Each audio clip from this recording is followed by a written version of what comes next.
Querido povo de Deus,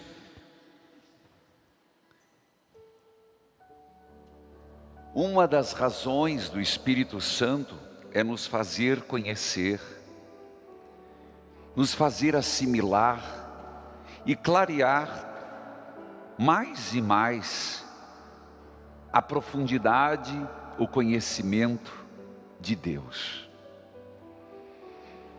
A Eucaristia, que se celebra todos os dias, do nascer ao pôr do sol, num sacrifício perfeito, é uma grande dádiva para a humanidade. É uma grande dádiva para todos nós. E eu acredito piamente que quando nós nos debruçamos com mais empenho, com mais consciência, nós podemos absorver esse grande valor.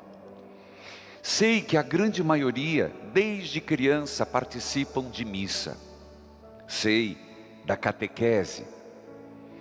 Mas eu gosto e sempre penso que somos a obra evangelizar. E como obra evangelizar, nós vivemos uma espiritualidade. E sem dúvida, a missa diária, sem dúvida, a leitura orante, a grande devoção do Senhor das Santas Chagas. E eu acredito muito na catequese. A catequese permanente, uma catequese que é constante em nossa vida.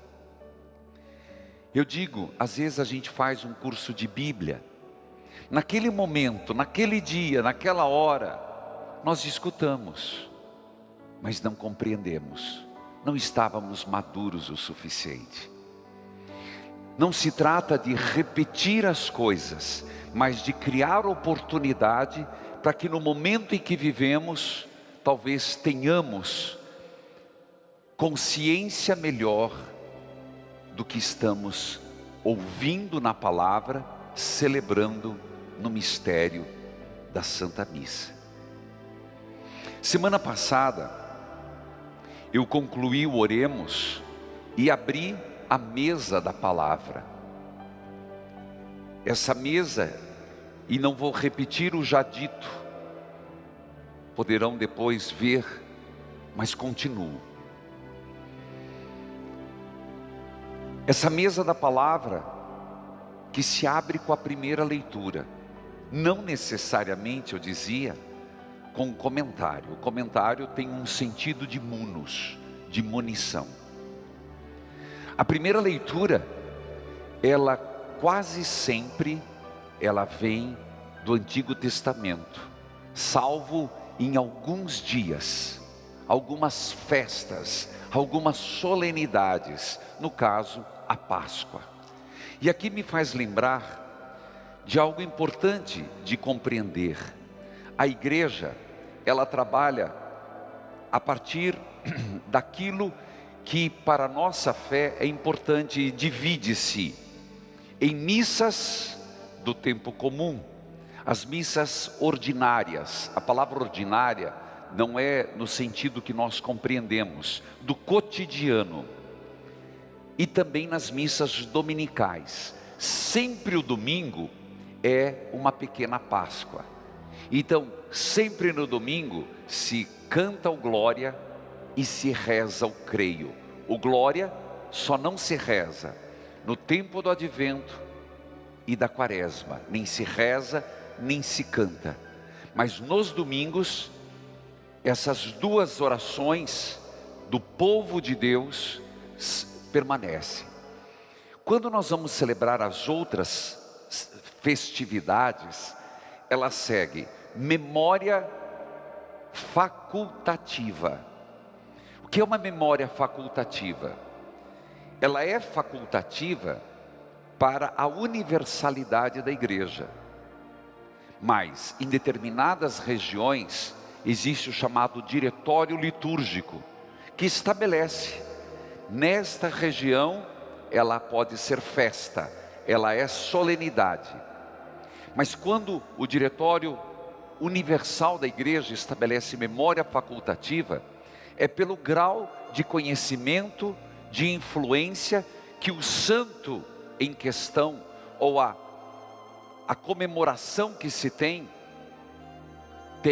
como expressão no mundo. Memória facultativa. Nós, aqui no santuário, por uma questão de praticidade, estabelecemos que, salvo raras ocasiões, nós não fazemos a memória facultativa, que implicaria o segundo grau, que é memória obrigatória. Memória obrigatória, que a palavra já diz, é uma memória que vale para todos. Implica numa oração, implica nas roupas do sacerdote, implica principalmente no oremos. Às vezes a leitura, mas é raro o caso. Então, memória facultativa, memória obrigatória, festa. Quando chega nas festas, há toda uma adaptação. Na festa, se faz as orações próprias, na festa se reza ou canta o glória, na festa os paramentos são de acordo, por exemplo, os paramentos seguem a festa do dia, as leituras seguem a festa do dia. Então festa fazemos, e aí vem solenidades. Solenidades já implica mais, é um grau maior de comemoração, para você entender. Memórias facultativas, memórias obrigatórias, festas e solenidades. E esses parâmetros diferenciados, eles condicionam a palavra, condicionam as vestes, condicionam os cantos, condicionam o que é o glória, o creio, as orações universais. Eu acabei dizendo que nós temos esses graus diferentes, e acabei falando de que também condicionam as vestimentas. Em algumas paróquias tem-se o hábito, mas não é uma necessidade, de colocar as velas e também esta toalha. A nossa é pequena em virtude do fato de é importante que se apareça um material do altar. Não se faz aquele cobrir o todo, que era muito próprio logo depois do Concílio Vaticano II. Hoje se apresenta mais o sacrifício, esse aspecto sacrificial. Mas aí você vai me perguntar, tá bom, padre, mas o que significam as cores litúrgicas? Veja, vou começar a explicar das grandes solenidades. Geralmente na Páscoa, no Natal, a cor é branca, ou a dourada, que supre todas as cores. Toda vez que você for a uma missa e ver o sacerdote vestido de túnica branca, perdão, a túnica é sempre branca, creme. Túnica é essa peça que o padre usa por baixo. Túnica, alva. Ela é alva em um aspecto, aqui não vou ser tão técnico. Ou túnica. O que usamos por cima chama-se casula.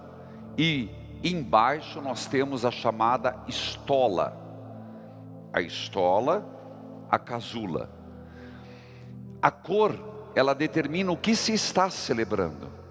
É branco ou dourado, porque o dourado supre todas as outras. Para Páscoa, para tempo de Natal, para uma festa mariana, para grandes solenidades, que não se pede diferente. Quando você chegar e ver um padre usando verde, o verde, ele significa que é tempo comum, seja casula, Por que que o Senhor, aqui no santuário, usa-se casula e a maioria dos padres usam só a estola horizontal? A transversal é do diácono. Porque é um costume na arquidiocese. Não é obrigatório, no meio de semana, se usar a casula. Mas é um hábito que quem preside de casula. É uma normativa. E nós aqui, todos inclusive os padres que concelebram com casula. Alva ou a túnica e a casula. O verde significa tempo comum, que não é menos importante. É o tempo onde se mostra a vida pública de Jesus, seja na semana, seja no domingo. Então o verde significa, não é festa, é o tempo comum, é o cotidiano da vida de Jesus.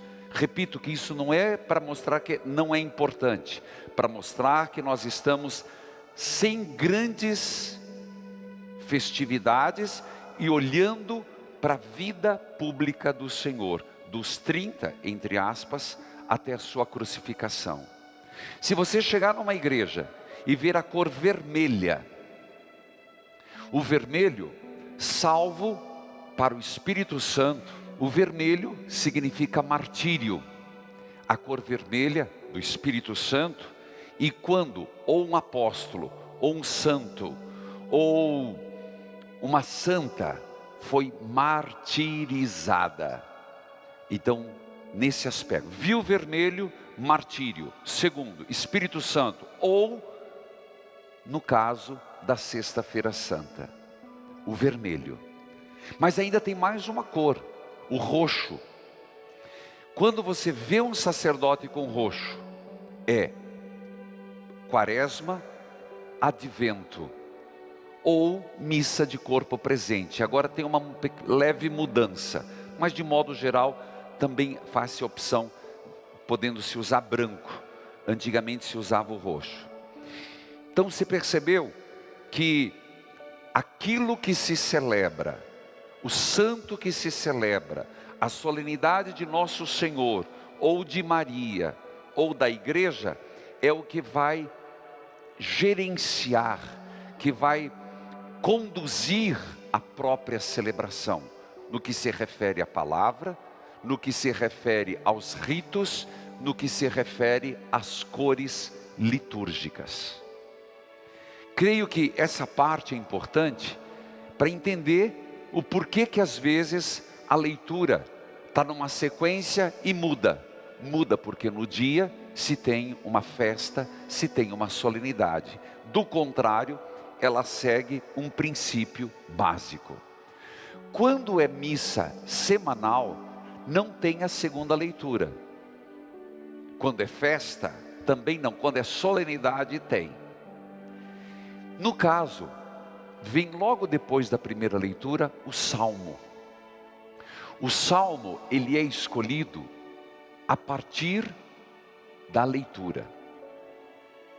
Se alguém quiser fazer um padre, por exemplo, quando eu vou preparar minha homilia, por onde que a gente começa a entender o que é que vai se celebrar? Por exemplo, domingo que vem, eu vou preparar a homilia. Por onde que eu começaria a ler? Você que está em casa, você que é do rito da palavra, você que é ministro da palavra, você que é catequista.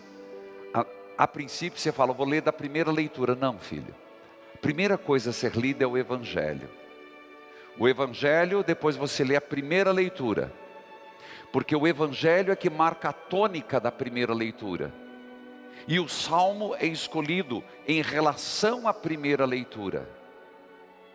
O Salmo, ele é orientado para exatamente mostrar, o Salmo é palavra de Deus, ele é feito do ambão.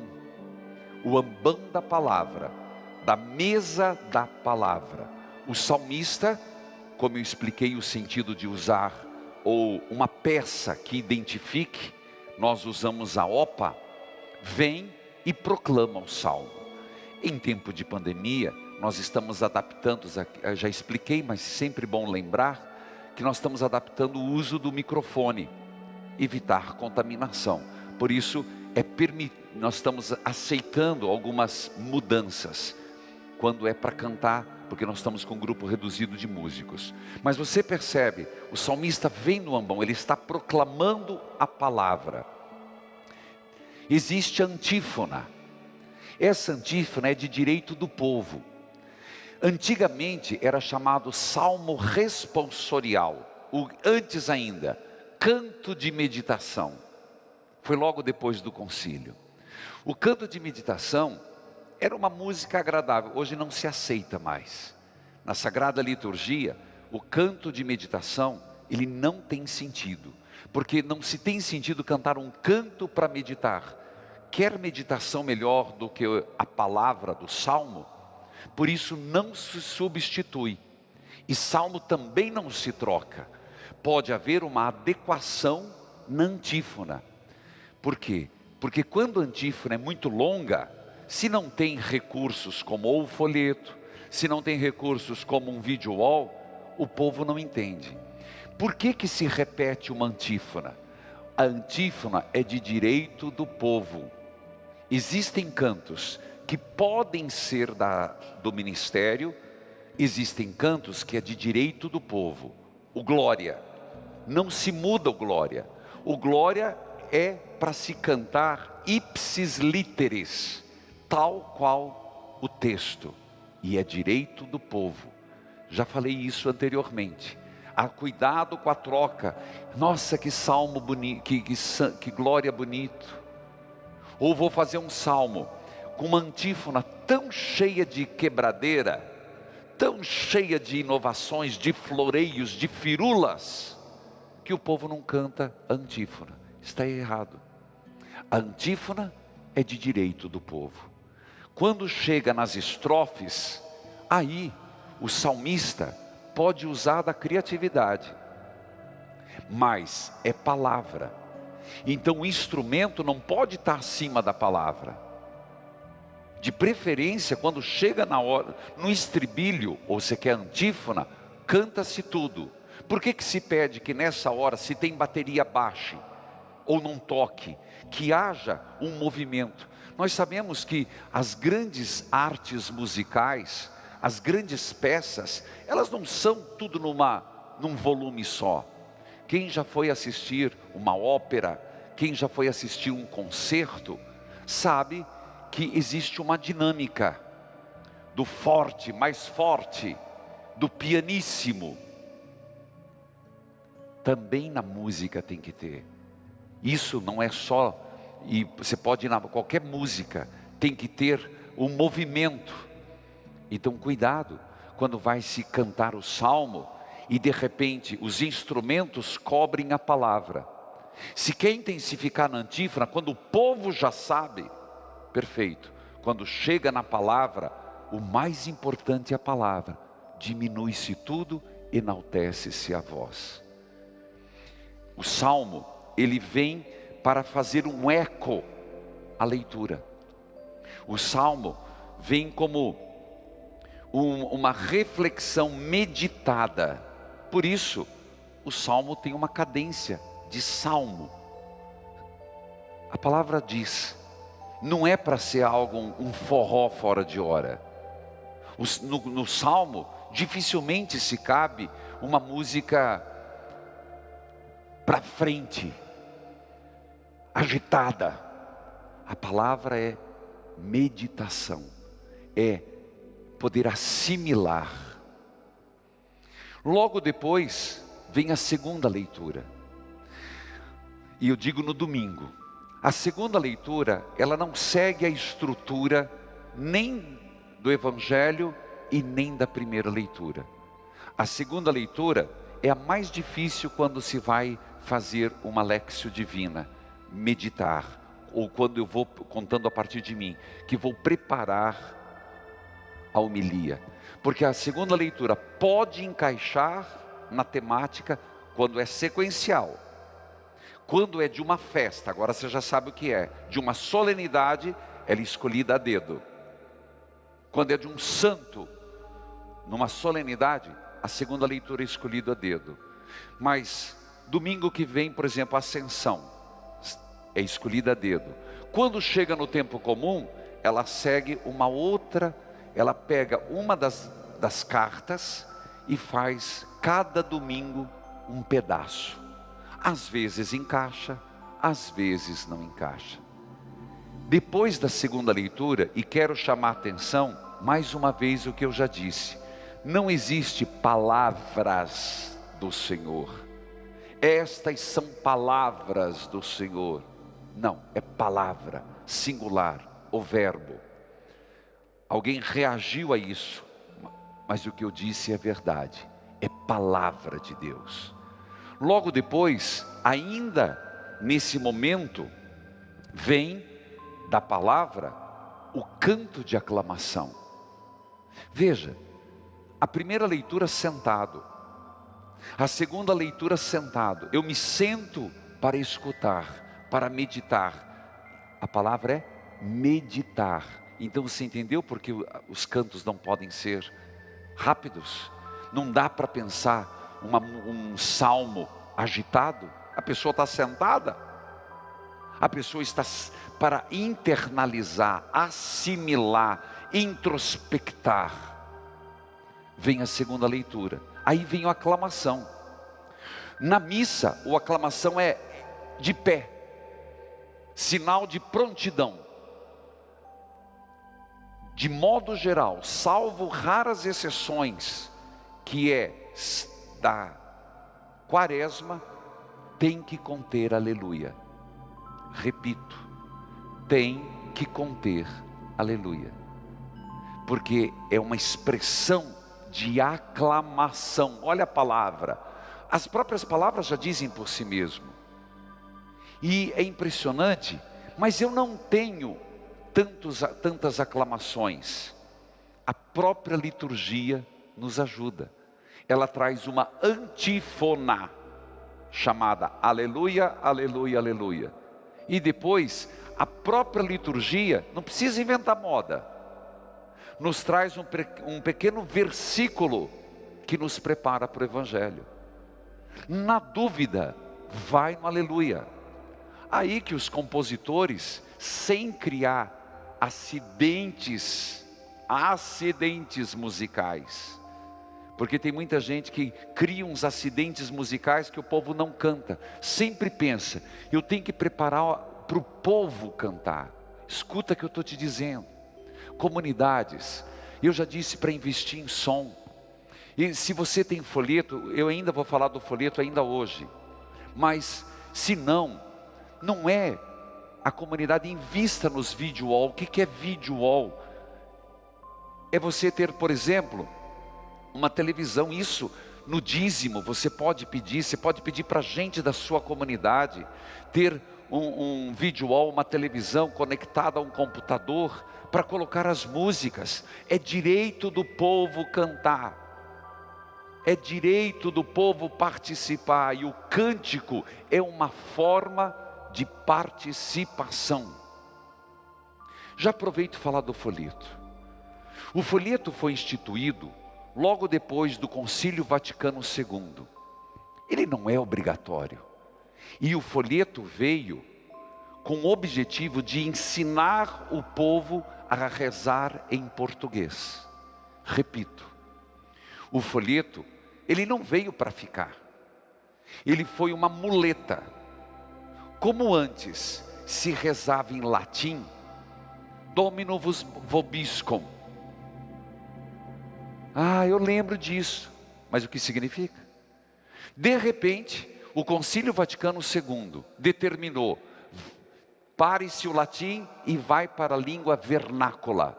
O padre que rezava de costas, essa igreja inclusive, ela foi feita, antigamente quando eu cheguei aqui, o altar tinha um resquício, não que era rezado de costas, mas um resquício do padre rezando de costas. Depois, com a reforma, nós fomos adaptando, mas de repente, para-se o latim e vem o português. Mas o povo não sabia as respostas. Foi-se pensado o folheto de missa para ensinar o povo a responder. Eu te pergunto, há necessidade do folheto? Cada comunidade vai julgar, eu não estou dizendo sim ou não. Aqui nós usamos, principalmente por causa da leitura, mas é verdade, o folheto engessa a criatividade, engessa em muitos aspectos. O único ponto que eu vejo muito positivo, porque tem muitas comunidades que são meramente repetitivos do folheto. Exemplo, a comunidade está celebrando uma festa, aí lê só, a pessoa vai lá, lê só as preces que estão ali, mas não está nada falando da realidade que eles estão vivendo. Eu vejo no folheto um único valor, nem os cantos eu vejo.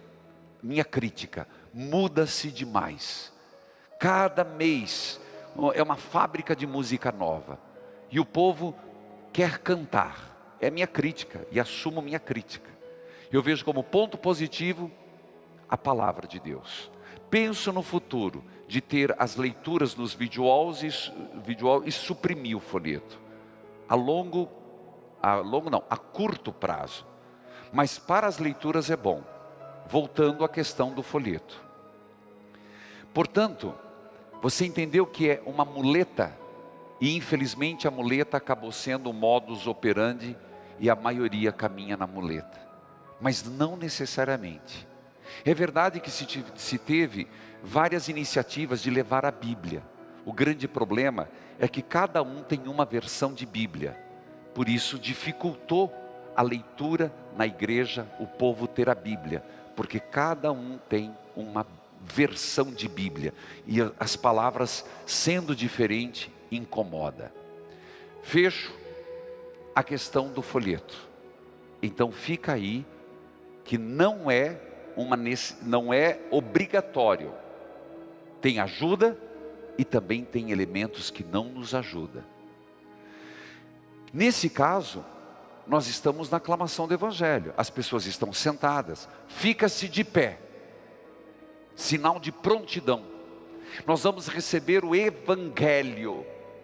Evangelho, que quer dizer boa notícia. Nós vamos receber, é como que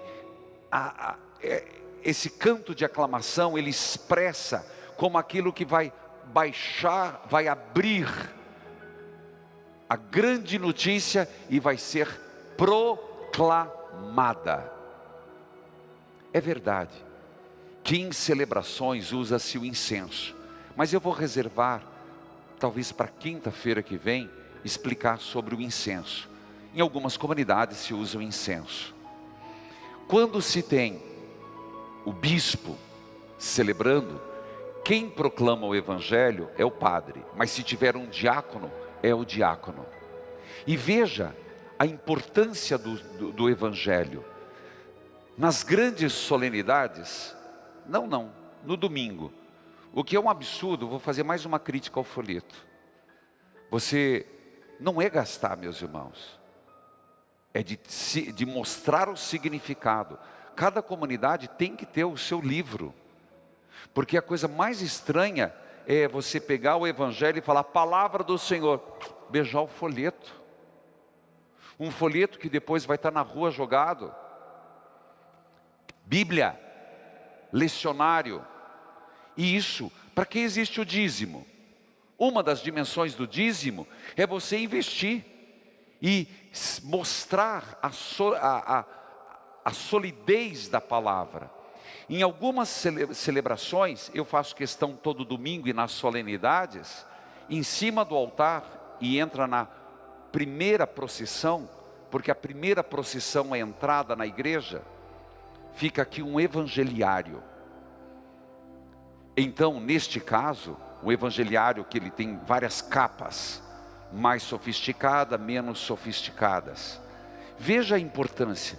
Enquanto se canta a aclamação, se estiver um bispo, se não tiver diácono, o padre vai até o bispo e pede, dai-me a vossa bênção. Veja, você vai pedir ao bispo a bênção para proclamar o Evangelho. Não é qualquer palavra. aí tem um som ruim, aí, vou dizer uma coisa, se na tua paróquia tem microfonia, é um péssimo operador de som, tem que trocar, porque microfonia é igual, é o desastre, é assinar a carta de incompetência, porque microfonia é inadmissível. Se no show é isso, imagina na igreja. Terminado isso, vem a aclamação, o diácono, se tiver, o padre, se tiver, dai-me a vossa bênção. Olha a frase que o bispo diz: o Senhor esteja em teu coração, em teus lábios, para que possas anunciar dignamente o Evangelho, em nome do Pai, do Filho e do Espírito Santo. Dá a bênção. Eu repito, para você perceber a seriedade da proclamação do Evangelho, a importância da aclamação, a postura de estar em pé, de quem escuta, de quem diz: eu estou pronto, quero ouvir e viver. Nisso, os orientais nos ensinam muito. Você está conversando com um oriental, mas também oriental sério, né? Que tem gente atrapalhada de tudo que é lado.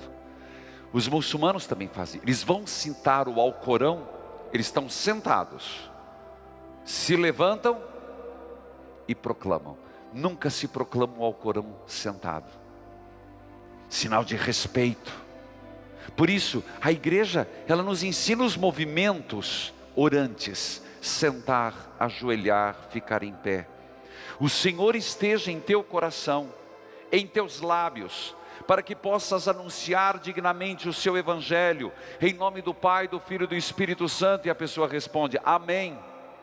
Vem e proclama, com incenso ou sem incenso, reserva para outro momento isso. Terminado, veja o que o sacerdote diz. O diácono ainda diz, inclinado no altar: ó Deus de todo o coração, purificai o meu coração e os meus lábios, para que eu anuncie dignamente o vosso santo Evangelho. Seja o diácono, seja o sacerdote, o Senhor purifique os meus lábios e o meu coração, para que eu anuncie dignamente o vosso santo Evangelho. E começa o diálogo. Pela segunda vez se estabelece um diálogo. Diálogo, gente. Às vezes você vê que eu fico insistindo: respondam, pelo amor de Deus, respondam. Ainda mais aqui que nós estamos sem público, porque quem está em casa precisa ouvir você responder. O primeiro diálogo do padre com a assembleia começou lá no sinal da cruz. O segundo diálogo aqui: o Senhor esteja convosco, Ele está no meio de nós. É da assembleia. Se a pessoa... E o diálogo, ele entrou inclusive na oração eucarística, que eu vou explicar mais para frente. No mundo, lá na Europa, não tem aquelas orações na oração eucarística, é tudo seguido. No Brasil foi feita essa concessão para o povo ficar atento. Então, quando você vai na missa, responder a esse diálogo é para você oração, mas é para você uma oportunidade de você se ater, ficar consciente, não se dispersar. O Senhor esteja convosco, Ele está no meio de nós. Proclamação: o sacerdote faz o sinal da cruz no livro, é sagrado. O povo não é tocar mosca, o povo não é ficar fazendo qualquer coisa, é pelo sinal, 3 cruzes na testa, pelo sinal da Santa Cruz, livra-me Deus nosso Senhor dos nossos inimigos. Isso é que a gente aprendeu, mas aqui tem um significado diferente. Que a palavra de Deus esteja na minha mente, na minha boca e no meu coração. Então, nesse horário, o que a pessoa faz? Não é o sinal da cruz, não é qualquer coisa. Enquanto o padre faz o sinal da cruz no livro, no evangeliário. Aí que eu me pergunto, no folheto? Tenho dúvida. Que o Senhor esteja em minha mente, nos meus lábios e no meu coração. E proclama o Evangelho. Proclama, não lê. Assim como vale a primeira leitura, a segunda leitura. Não é gaguejar, não é ler errado. Não é como uma vez, e aconteceu comigo, e haja aguentar de riso, quando em plena celebração da paixão do Senhor, aquele momento forte, aquele momento orante, logo depois vinha o silêncio, o comentarista, não foi aqui no Guadalupe, mas aconteceu. E Jesus, tendo um forte grito, espirrou. Estragou tudo. Não tem improvisação na missa. Não tem que ter improvisação na missa. Você pode estragar, fazer do sublime ao ridículo. Como eu disse e repito, nem todo mundo tem capacidade de cantar, nem todo mundo tem capacidade de fazer leitura, nem todo mundo tem capacidade de servir as mesas. São dons. E isso vale para todos os leitores. Errar com a palavra de Deus é você ferir o Evangelho. Por isso que ele diz palavra da salvação. Se a primeira leitura foi palavra do Senhor, a primeira, a segunda, palavra do Senhor, o Evangelho não é palavra do Senhor, é palavra de salvação, nem no plural, é palavra de salvação. E o povo responde, glória a vós, Senhor. Logo depois, ainda segue. Quando o bispo, beija o livro, e reza em silêncio. Mas eu tenho feito em público. Sabe por quê? Porque as pessoas nessa hora não se dão conta que é uma bênção o que está acontecendo. Beija o livro rezando em silêncio, que pela palavra do Santo Evangelho, nossos pecados sejam perdoados. Ato penitencial, olha o perdão voltando aqui. Que pela palavra de Deus, nossos pecados sejam perdoados. E a resposta, amém. Filhos queridos, sei que o tempo urge, paro por aqui. Não terminei ainda o rito da palavra, mas acho que progredimos um pouco mais. Digo isso, meus irmãos, não para ficar apontando erros, por favor. Todos nós temos as nossas limitações. Eu estou tentando explicar para que, quando prepararmos, preparemos bem. Quando celebrarmos, saibamos o que estamos celebrando. E que em nossas comunidades, nós procuremos, como equipe litúrgica, tentar buscar, enfatizar aquilo que é preciso. O Cristo presente na missa. Amém.